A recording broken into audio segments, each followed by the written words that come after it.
नमस्कार, आप देख रहे हैं हरियाणा न्यूज और आपके साथ मैं अनु चौधरी और हमारी खास पेशकश महंगाई का मीटर हाई में आप सभी का स्वागत है। पेट्रोल और डीजल की कीमतों में जारी बढ़ोतरी का सिलसिला थमने का नाम नहीं ले रहा है। तेल कंपनियों ने एक बार फिर पेट्रोल डीजल के दाम में 35 पैसे का इजाफा किया है। इन दिनों महंगाई अपने चरम पर है। एक तरफ पेट्रोल डीजल और रसोई गैस की बढ़ती कीमतों ने आमजन की कमर तोड़कर रख दी है, तो वहीं अब सब्जियां भी महंगी हो गई हैं। देखिए ये रिपोर्ट। महंगाई का मीटर हाई, पेट्रोल पंप पर लुटेगी कमाई। अब घर कैसे चलेगा भाई, फिर बड़े दामों ने मुश्किल बढ़ाई।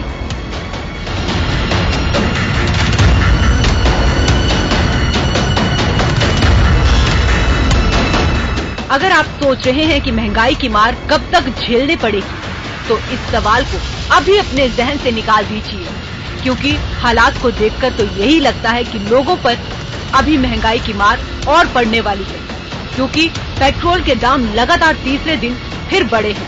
तेल कंपनियों की तरफ से एक बार फिर पेट्रोल डीजल पर 35 पैसे का इजाफा किया गया है। लगातार हो रही बढ़ोतरी के बाद पेट्रोल डीजल की कीमतें रिकॉर्ड स्तर पर पहुंच चुकी हैं। आइए आपको ग्राफिक्स के जरिए दिखाते हैं कि अक्टूबर के महीने में पेट्रोल और डीजल की कीमतों में कितनी बढ़ोतरी हुई है। पेट्रोल डीजल में उछाल। 2 अक्टूबर को डीजल 30 पैसे और पेट्रोल 25 पैसे बढ़ा। 3 अक्टूबर को डीजल 30 पैसे और पेट्रोल 25 पैसे बढ़ा। वहीं 6 अक्टूबर को डीजल में 35 पैसे और पेट्रोल में 30 पैसे की बढ़ोतरी हुई। 8 अक्टूबर को 35 पैसे डीजल बढ़ा और 30 पैसे पेट्रोल बढ़ा। वहीं 11 अक्टूबर को 35 पैसे डीजल बढ़ा और 30 पैसे पेट्रोल बढ़ा। 15 अक्टूबर को 35 पैसे डीजल बढ़ा और वहीं 35 पैसे ही पेट्रोल बढ़ा। 16 अक्टूबर को 35 पैसे पेट्रोल बढ़ा और वहीं डीजल 35 पैसे बढ़ा। 17 अक्टूबर की बात करें तो 35 पैसे ही डीजल में इजाफा हुआ और वहीं 35 पैसे पेट्रोल में इजाफा हुआ। पेट्रोल की रेट तो पहले ही कई राज्यों में 100 रुपए प्रति लीटर के आंकड़े को पार कर गई थी। अब डीजल भी इसी रास्ते पर है। बीते दिनों हुई बढ़ोतरी से महानगरों में महंगाई चरम पर पहुंच चुकी है। प्रमुख शहरों में पेट्रोल डीजल के दाम। दिल्ली की बात करें तो दिल्ली में पेट्रोल 105.84 रुपए है और वहीं डीजल 94.87 रुपए है। मुंबई में पेट्रोल 111.77 रुपए है और डीजल 102.52 रुपए है। कोलकाता में पेट्रोल 106.43 रुपए है और डीजल 97.68 रुपए है। वहीं चेन्नई में पेट्रोल 103.01 रुपए है, वहीं डीजल 98.92 रुपए है। गुरुग्राम में पेट्रोल 103.47 रुपए है, वहीं डीजल 95.31 रुपए है। नोएडा में पेट्रोल 103.06 रुपए है, वहीं डीजल 95.21 रुपए है। चंडीगढ़ में पेट्रोल 101.87 रुपए है, वहीं डीजल 94.29 रुपए है। लखनऊ में पेट्रोल 102.83 रुपए है और डीजल 95.02 रुपए। बढ़ती कीमतों का असर दिन रात पहियों पर दौड़ने वाली जिंदगी पर भी पड़ रहा है। रोजमर्रा की जरूरत की हर चीज महंगी होने लगी है। सब्जी मंडियों में टमाटर पहले ही 60-70 रुपए प्रति किलो बिक रहा था, वहीं प्याज भी किचन से दूर होता हुआ नजर आ रहा है। ये प्याज टमाटर के भाव देख लो 60-70 रुपए किलो हो चुके हैं, जिससे हमारे किचन का सारा बजट भी सब्जी बनती थी जी अब एक टाइम सब्जी बनाने को मजबूर हो चुके हैं, जिसमें प्याज टमाटर हम डालते नहीं। अन्य सब्जियों के भाव भी देख लीजिए, ये भी आसमान को छूने को हो रहा है। सारा रसोई का बजट बिगड़ गया है। त्योहार की तैयारियों में लगे लोगों के लिए रोज दामों का बढ़ना अब परेशानी बन गया है। बाजार की कीमतें त्योहार की रंगत को फीका कर रही है। तेल की कीमतों पर नजर डाले तो आने वाले दिनों में लोगों को महंगाई से राहत मिलती नहीं दिख रही है। Bureau report, Haryana news.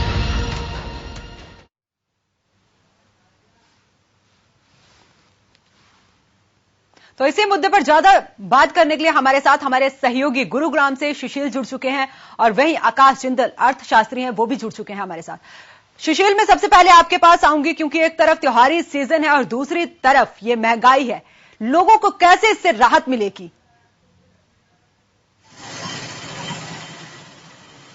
आप बिल्कुल अन्नू, आपको बता दें कि लगातार पेट्रोलियम पदार्थों की कीमतों में बढ़ोतरी हो रही है। आज भी 35 पैसे के करीब डीजल की कीमतों में बढ़ोतरी है, वहीं 34 पैसे गुरुग्राम में पेट्रोल की कीमतों में बढ़ोतरी हुई है। अब जब इस संदर्भ में लोगों से बात करने की कोशिश की और जानना चाहा, तो लोगों का कहना है कि ये तो रोजमर्रा की जीवन शैली में शामिल हो गया है। अब वो विश्वास ही नहीं करते कि आज पेट्रोल की कीमतें कितनी हुई है या डीजल की कीमतें कितनी बढ़ी हैं, यानी लगातार बढ़ रहा है। अब कोई परवाह नहीं कर रहा है। हालांकि पेट्रोल पंप की तस्वीरें आप देख सकती हैं मेरे पीछे, जो पेट्रोल पंप पे इक्का दुक्का गाड़ियां आ रही हैं। यह रविवार का भी दिन है, इसलिए हो सकता है कि लोग घर से कम निकलते हों, लेकिन पेट्रोल पंप पे जो पेट्रोल पंप कर्मी हैं वो भी कहते हैं कि कोई दिन ऐसा हो जब पेट्रोल की कीमतें नहीं बढ़ती तो उन्हें लगता है कि आज कुछ हुआ ही नहीं, यानी उन्हें यकीन होता है कि आए दिन इसमें बढ़ोतरी होगी। 4 सितंबर को कम हुआ था सीधा असर जो है की कमी आई। सुशील, मैं बात करूं, इसका सीधा असर जो है वो आम जन पर पड़ रहा है, क्योंकि पिछले अगर अक्टूबर महीने की मैं बात करूं तो 14 बार पेट्रोल और डीजल के दाम बढ़ चुके हैं और उसका असर अब सब्जियों पे, खाद्य वस्तुओं पे, हर चीज पे पड़ रहा है।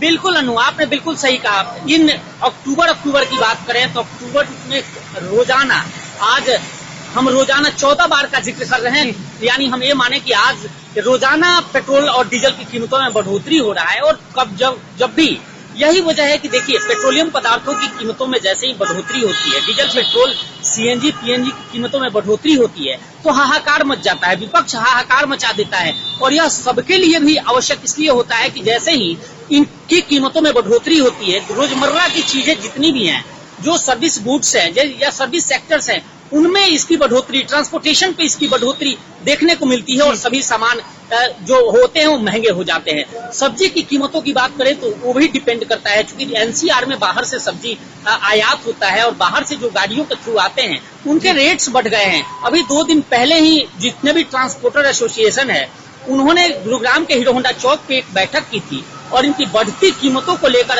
अपने रेट को लेकर ही कर रहे थे कि रेट फिक्स किया जाए किस तरह से, और रेट जैसे ही वो फिक्स करेंगे तो जो सामान ढुलाई का सामान होता है, जो सामान लेकर आते जाते हैं, उसमें बढ़ोतरी होती है और उसके बाद जनता पर, सीधे मार जनता पर पड़ता है। तो निश्चित तौर पे इनका जो महंगाई है इसका असर सीधे आम जनता पर पड़नी है, क्योंकि उन्हें अगर रोजमर्रा की सामान खरीदनी है तो पेट्रोलियम पदार्थ की कीमतों में बढ़ोतरी के साथ साथ उनकी जरूरत की सामानों में भी बढ़ोतरी, उनकी कीमतों में भी बढ़ोतरी हो जाती है। और यही वजह है कि हमारे साथ, लेकिन देखिए अनु, हैरानी की बात यह है, आप सुशील बने रहे, मैं आकाश जी से भी सवाल लेना चाहती हूँ।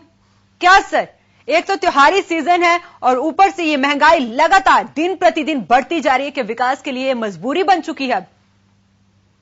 I think it's a very quality question. According to me, there is no such compulsion that we need to increase the petrol and diesel prices for growth or vikas. I accept the fact that Brent crude is at $85 per barrel. In fact, that was my prediction on your channel. And Brent crude which we use in India, is going to touch $90 per barrel. But your question is very right. It's not compulsory for growth. विकास के लिए ये जरूरी नहीं है, because आज की तारीख में देखा जाए, सरकार की, मैं मानता हूं कि सरकार का भी खर्चा कोरोना के समय में बढ़ा है। सरकार ने एक मैसिव वैक्सीनेशन ड्राइव निकाला है। प्रधानमंत्री मोदी साहब को मैं उसके लिए सैल्यूट करता हूं, बड़ा सक्सेसफुल वैक्सीनेशन ड्राइव हमने निकाला है। गरीब भाई बहनों के लिए हमने मुफ्त अनाज का भी जो है सरकार ने इंतजाम किया है।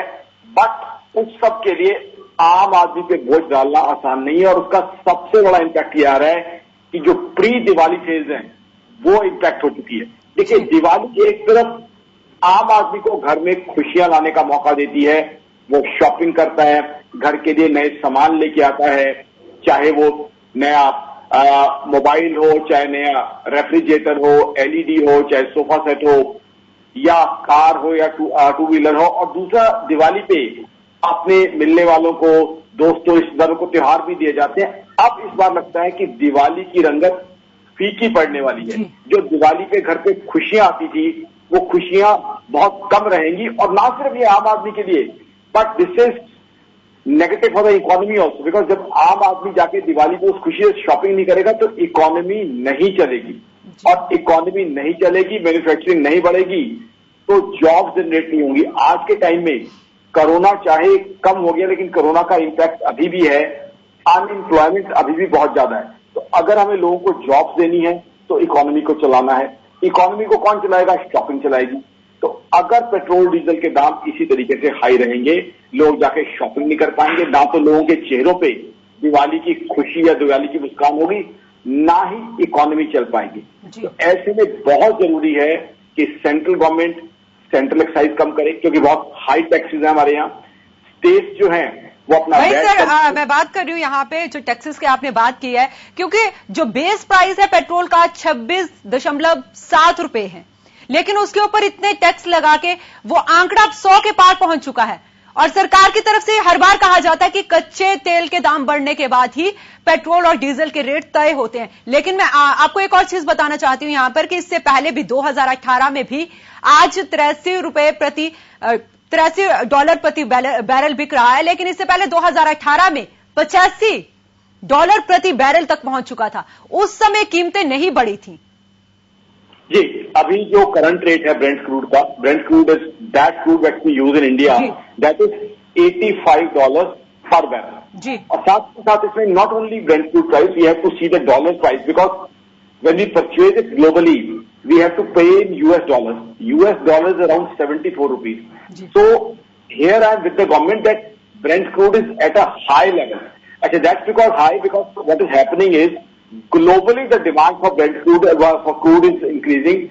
US oil is also on a high क्योंकि दुनिया भर में कोरोना का भय अब कम हो रहा है, दुनिया भर में क्रूड की डिमांड बढ़ रही है, तो वो वाला बात मैं मानता हूं। लेकिन इस बात को मैं दूसरे तरीके से रखूंगा, ग्लोबली अगर कच्चे तेल के भाव हाई हैं उसको तो हम कम कर नहीं सकते, वहां से तो हमें रिलीफ मिलने से रहा, हमें रिलीफ कौन दे सकता है? हमारी अपनी सरकारें। तो जाहिर सी बात है हम कहां बात करेंगे, हम ग्लोबल मार्केट में जाके अगर झंडे उठा के खड़े भी हो जाएं तो क्या कोई हमारी सुनेगा? वो तो इंटरनेशनल मार्केट है, हमारी कौन सुनेगा? हमें राहत की उम्मीद किससे है? हमने वोट किसको डाली है? हमारी सरकारों को। तो इसमें बीजेपी सेंटर में है, स्टेट्स में कुछ जगह कांग्रेस भी है, कुछ जगह रीजनल पार्टीज भी है।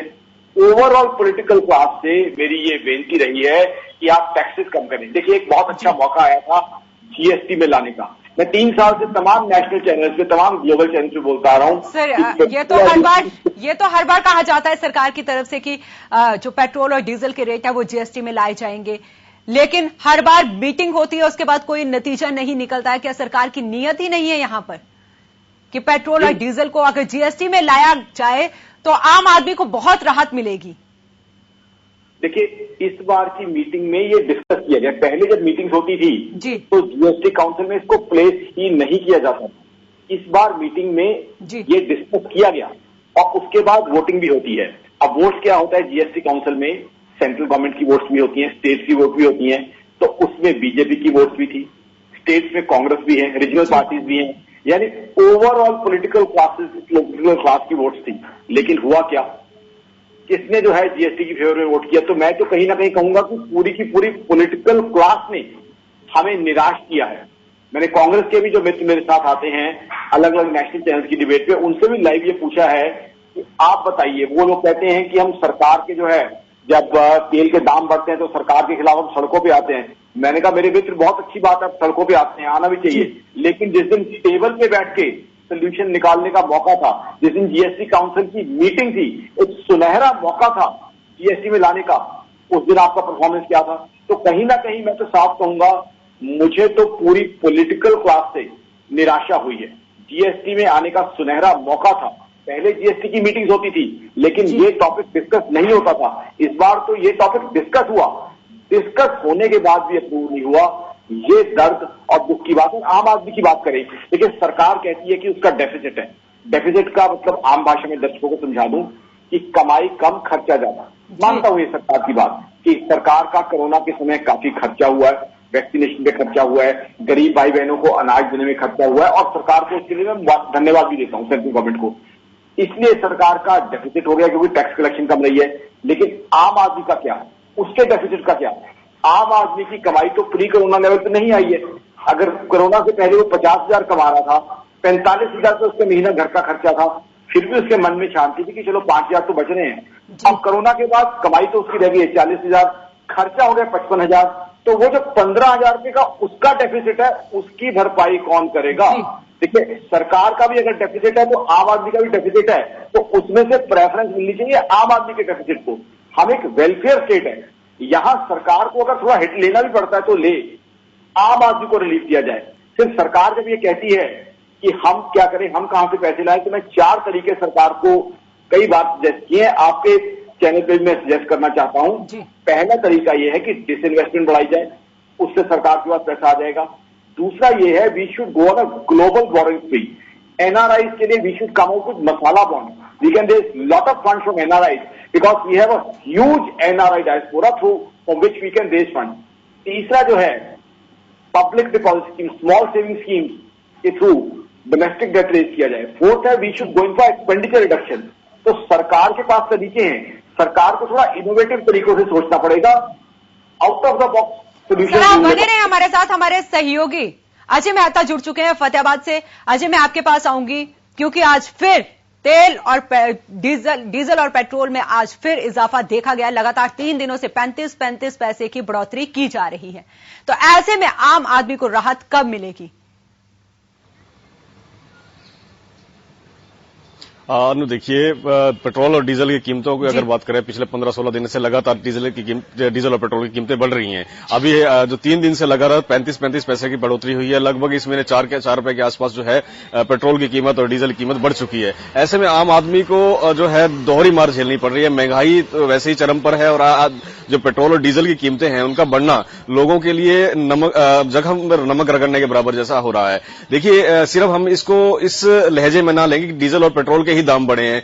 अगर हम डीजल और पेट्रोल के दामों को लेकर के उसकी फहरिस्त में जाएं, लंबी फहरिस्त में जाएं, तो ये देखिए उसका सीधा असर हर चीज पे पड़ता है अजय, चाहे वो सब्जियां हैं, चाहे वो खाद्य वस्तुएं हैं या फिर इलेक्ट्रॉनिक्स के आइटम है, क्योंकि किराया भाड़ा बढ़ेगा तो हर चीज पे उसका असर देखने को मिलेगा। बिल्कुल अनु, देखिए जैसे पेट्रोल और डीजल की कीमतें बढ़ी हैं उसका सीधा असर बाजार पर देखने को मिल रहा है। चाहे वो खाद्यान्न है, चाहे वो सब्जियां हैं, चाहे वो इलेक्ट्रॉनिक गुड्स हैं, तमाम जितनी भी चीजें हैं उनके रेटों में इजाफा हो गया है। सब्जियों की बात करें, सब्जियों के भी जो दाम है जो है आसमान छूने लगे हैं। खाद्यान्न है उनके रेट भी बढ़ गए हैं, खाद्य तेल है उनके रेट भी बढ़ गए हैं। तो उसका बाजार में अगर किसी से आगे पूछा जाता है कि इनके रेट के बढ़ने के पीछे वजह ही क्या है, तो सीधा एक ही आंसर होता है, वो ये होता है कि पेट्रोलियम पदार्थों में लगातार वृद्धि हो रही है। ऐसे में किराया भाड़ा लगातार बढ़ रहा है। तो निश्चित तौर पर जो है इनका जो रेट भी बढ़ेंगे, कहीं ना कहीं जो उनको मीट आउट करना है तो वो इसी तरह से मीट आउट होते हैं। तो ऐसे लोगों को यही कहना है कि अगर सरकार कहीं रिलीफ देना चाहती है, सबसे पहले पेट्रोलियम पदार्थों के रेटों को डाउन किया जाए। जी, क्योंकि अजय मैं बात करूं, कोरोना काल में पहले लोगों के रोजगार चले गए हैं, लोगों के पास नौकरियां नहीं है और कोरोना ने बहुत अपना असर छोड़ा है लोगों की जिंदगी पर। और अगर इस तरीके से महंगाई अपने चरम पर पहुंचेगी तो लोगों को जीना मुश्किल जरूर हो जाएगा। आगे आने वाले समय में त्योहारी सीजन है, त्योहार सिर पर है और ऐसे में आम आदमी कैसे इन त्योहारों को सेलिब्रेट कर पाएगा? बिल्कुल अनु, देखिए जो कोरोना का 1.5 साल निकला है, कोरोना का पीरियड था, वो लोगों की जो अर्थव्यवस्था डीरेल हो गई थी। अब कहीं ना कहीं वो पटड़ी पर लौटने का एक सुनहरा मौका था, क्योंकि अब त्योहारों का सीजन था और त्योहारों के सीजन के अंदर अर्थव्यवस्था को मजबूत किया जा सकता है। लेकिन हालात जो है अब विपरीत नजर आ रहे हैं, क्योंकि तमाम चीजें जितनी भी है महंगी होती चली जा रही हैं। आप पहले से आर्थिक संकट को जो लोग जूझ रहे थे, अब ऐसे में महंगी चीजों का लेना उनके बस की बात नहीं रह गई है। बाजार के हालात देखिए तो बाजार के हालात बिल्कुल सुनसान नजर आते हैं। हालांकि देखिए फेस्टिवल सीजन शुरू हो चुका है, लंबा पीरियड है, 3 महीने का पीरियड रहता है फेस्टिवल सीजन का, लेकिन अभी जो हालात नजर आ रहे हैं वो हालात बिल्कुल एडवर्स हैं। कहीं पे भी लोगों का हुजूम नजर नहीं आता, कहीं लोग नजर नहीं आते खरीदारी करते हुए। बेसिक कारण यही नजर आता है कि जो बढ़ती महंगाई है, अगर वो उसको किसी तरह लगाम लगाया जाए तो हो सकता है कि मार्केट के अंदर एक बार फिर से जो है सर्कुलेशन पैसे का शुरू हो जाएगा। जी अजय, तमाम जानकारी के लिए आपका बहुत बहुत शुक्रिया। तो आकाश जी मैं आपके पास आती हूं, क्योंकि मैं बात करूंगी 1 साल पहले की, 1.5 साल पहले की, जब कोरोना काल शुरू हुआ था अप्रैल के महीने में। कच्चे तेल की कीमत जो थी वो $40 प्रति बैरल थी, लेकिन आज वो उससे डबल हो चुकी है। क्या कारण है इसकी? Very well corona first lockdown that was April of 2020 and let me remind you 21st of April 2020 Brent crude has come to as low as $20 per barrel. It was $20 per barrel. Now, my request to the government is, my request has been to the system that once the Brent crude was so low, we could have done advance contracts. Did we reduce the prices according to Brent crude that time? We didn't. that is also a trouble area. We should have reduced the prices of petrol and diesel according to the reduction in Brent crude, but we didn't do that. Rather, what we should have done is, additionally, we should have done advance contracts. हमें advance contract करने चाहिए थे उस समय, ताकि आगे के लिए Brent crude ले लिया जाए, तो वो बहुत जरूरी था। और दूसरी बात यहाँ पे आ जाती है, अभी आप बात कर रहे हैं दिवाली की, बिल्कुल सही बात कर रहे हैं। दिवाली फीकी पड़ेगी, दिवाली फीकी रहेगी तो इकोनॉमी फीकी रहेगी। And post Diwali we are facing a huge north Indian marriage season called saha. Diwali के इमीडिएटली बाद नॉर्दर्न इंडिया का एक बड़ा शादियों का वक्त आता है, जो साहा कहा जाता है, जिसके अंदर भी बाइंग और परचेजिंग उस तरीके से नहीं हो पाएगी। अभी तक हमने बात की कि कैसे पेट्रोल और डीजल की प्राइसेस आम आदमी को तकलीफ दे रही है, इंटरनेशनल मार्केट कैसे इम्पैक्ट कर रही है। अब इसका दूसरा पहलू भी दर्शकों के सामने रखना चाहता हूं मैं। कई सालों से सरकार को सजेस्ट किया जा रहा है कि पेट्रोल और डीजल के ऑल्टरनेटिव को तलाश किया जाए। क्या आज हम थर्ड क्लास इकोनॉमी है, क्या हम इंपोर्टेड क्रूड ऑयल या इंपोर्टेड पेट्रोल और डीजल के बेस पे अपनी इकोनॉमी को चला सकते हैं, इतनी बड़ी इकोनॉमी को? क्योंकि आज हम छोटी मोटी इकोनॉमी नहीं है। We are today competing with America, China, Germany and Japan of the world. हमसे बड़ी इकोनॉमी कौन रह गई है अब? America, China, Japan, Germany. हम पे राज करने वाले अंग्रेज भी हमसे पीछे हैं, इंग्लैंड, फ्रांस सब हमसे पीछे हैं। तो आज की तारीख में हमें होना क्या चाहिए? इसके सब्स्टिट्यूट भी तलाशने चाहिए। सब्स्टिट्यूट क्या हो सकते हैं? Solar energy, windmill energy, hydro energy, electric vehicles की तरफ हमें चलना चाहिए।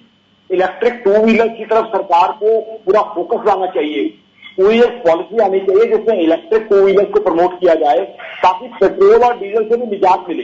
लेकिन सर, आपने यहाँ पे इलेक्ट्रिक व्हीकल की बात की है, लोगों का रुझान बढ़ा है उस और, लेकिन वो महंगे इतने हैं, तो क्या इसमें सरकार को सब्सिडी वगैरह नहीं देना चाहिए? मैं उसी पे इलेक्ट्रिक व्हीकल में अगर इलेक्ट्रिक कार की बात करें तो आपके साथ में महंगी ज्यादा है, बट इलेक्ट्रिक टू व्हीलर उतने महंगे नहीं है। इलेक्ट्रिक टू व्हीलर में अगर हम चार्जिंग पॉइंट बना दें अलग अलग जगह पे, तो ना तो वो बहुत ज्यादा महंगे पड़ेंगे और ना ही उनको रनिंग कॉस्ट भी ज्यादा होगी। और दूसरा, उससे क्या होगा, पॉल्यूशन की समस्या से जो है हमें निजात मिलेगी। अभी आप देखिए, आज आपने बड़ी जो हेडलाइन पढ़ी उसमें आपने बात कही कि दिल्ली एनसीआर में पॉल्यूशन दोबारा बढ़ गया है, हैजर्डस लेवल पे बढ़ गया है। वो भी चाहे दिल्ली हो या दिल्ली का सराउंडिंग हरियाणा हो, सबके लिए तकलीफ जो है। अगर हम इलेक्ट्रिक व्हीकल की तरफ बढ़ जाएंगे तो उस पॉल्यूशन से भी जो है हमें काफी हद तक निजात मिल जाएगी। दूसरा, सरकार को मैं बार बार सजेस्ट कर पाया हूं, गडकरी साहब को मैंने सजेस्ट किया है कि आप इलेक्ट्रिक व्हीकल्स के ऊपर सब्सिडी दें, फाइनेंस स्कीम्स निकालें, ताकि इलेक्ट्रिकल गाड़ियां भी सस्ती हैं। दूसरा, आप आइए सोलर एनर्जी। देखिए, है क्या, हमारे देश में हमने सोलर एनर्जी पे उतना फोकस कभी किया ही नहीं। हमने क्या किया, अमेरिका और यूरोप की तरफ देखते रहे कि वो सोलर एनर्जी पे फोकस करेंगे, वो हमें टेक्निक देंगे।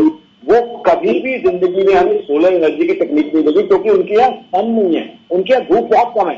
हमारे यहाँ तो धूप इतनी है कि जलाती है। तो वो जो धूप जलाती है लोगों को गर्मियों में, जो पसीने छुड़ा देती है, उसको क्यों ना इस्तेमाल किया जाए। तो वो सोलर एनर्जी को भी इस तरीके से इस्तेमाल किया जाए कि उससे ना सिर्फ घर के उपकरण यूज किए जाए, बल्कि उससे व्हीकल भी यूज किए जाए।